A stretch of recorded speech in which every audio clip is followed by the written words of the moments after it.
Pam Bondi, President Trump's no-nonsense attorney general, has made her position clear in the case of Luigi Mangione. She is advocating for the 26-year-old Ivy League graduate to be executed for allegedly committing the horrific crime of stalking and murdering UnitedHealthcare CEO Brian Thompson. If she gets her way, Mangione could face a harrowing and agonizing fate, something that experts are describing as a torturous process. TMZ recently spoke with Corinna Lain, a professor of law at the University of Richmond who specializes in capital punishment, to understand the full extent of what Luigi could expect if he is federally convicted of these grave charges.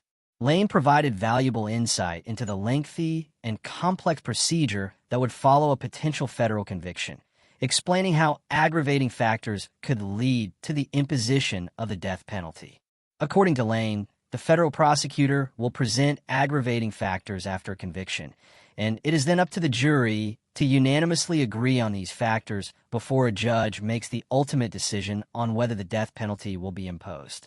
If the death penalty is chosen, it is typically carried out through lethal injection, which has become the method of execution in many states and federal cases. Lain, who is an expert in the intricacies of lethal injection, authored a book titled Secrets of the Killing State: The Untold Story of Lethal Injection, which delves deep into the topic. She explained to TMZ the step-by-step process that would likely be followed in Mangione's execution if convicted and sentenced to death. The process begins with the prisoner being strapped onto a gurney in the death chamber, a process that is chilling in its formality.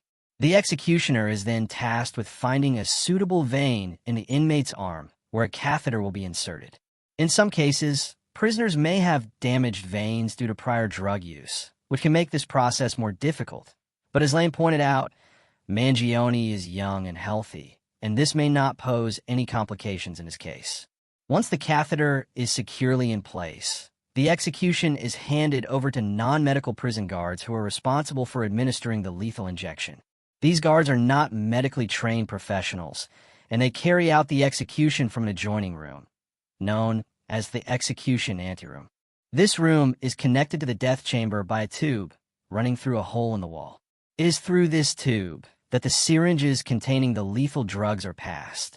These syringes are filled with pentobarbital, a powerful euthanasia drug that has been used in executions across the U.S. Pentobarbital works by flooding the body with a chemical that affects the heart and lungs, with the intention of putting the inmate into a deep unconscious state before death. When the guards push down on the syringes, the lethal drugs are transferred through the tube and into the catheter, entering the inmate's bloodstream. The drug quickly floods the heart and lungs, causing the inmate to lose consciousness within minutes. However, Lain warns that despite the inmate being unconscious, the process can still cause immense pain and suffering. According to scientific evidence, there is a strong likelihood that the drugs used in lethal injection executions cause severe pain, and in many cases, this pain is accompanied by unnecessary suffering. This is particularly true when complications arise during the execution. One of the most disturbing complications that can occur during a lethal injection is acute pulmonary edema. This happens when fluid builds up in the lungs within seconds or minutes after the drugs are administered. The resulting fluid makes it difficult for the inmate to breathe, causing significant distress and potentially leading to life-threatening consequences.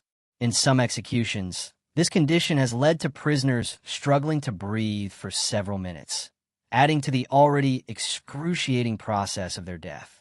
Another major issue with lethal injection is the lack of medical training among the non-medical prison guards responsible for carrying out the execution. Lain explained that these guards are not doctors or nurses, and as such, they're not equipped to handle the delicate process of administering potentially lethal drugs. In some cases, the guards may push down too hard on the syringes, delivering the drugs too quickly or in too large a quantity. This can cause the vein to collapse, and if this happens, the drugs may spill into the surrounding tissue, leading to even more severe complications. Lain recounted a particularly troubling case where the prisoner, in the midst of their execution, regained consciousness and was fully aware of the excruciating pain they were experiencing. Another case she described involved a prisoner who suffered severe chemical burns as a result of the drugs leaking into the tissue surrounding the vein. The burns were so severe that the skin on both of the prisoner's arms sloughed off, leaving them with horrendous injuries that were more akin to torture than an execution. The process of lethal injection, while intended to be a quick and humane way of carrying out capital punishment, is far from the painless procedure that many proponents of the death penalty have envisioned. Experts like Lain argue that it often causes more pain and suffering than is necessary, and the complications that arise during the procedure can turn it into a form of slow, agonizing torture. In Mangione's case, if he is ultimately sentenced to death, the method of execution is likely to follow this grim and tragic path, potentially subjecting him to a torturous death that has been documented in several high-profile cases over the years. This revelation about the realities of lethal injection underscores the ongoing debate surrounding the ethics of the death penalty in the United States, particularly in cases where the process of execution may cause unnecessary harm and suffering.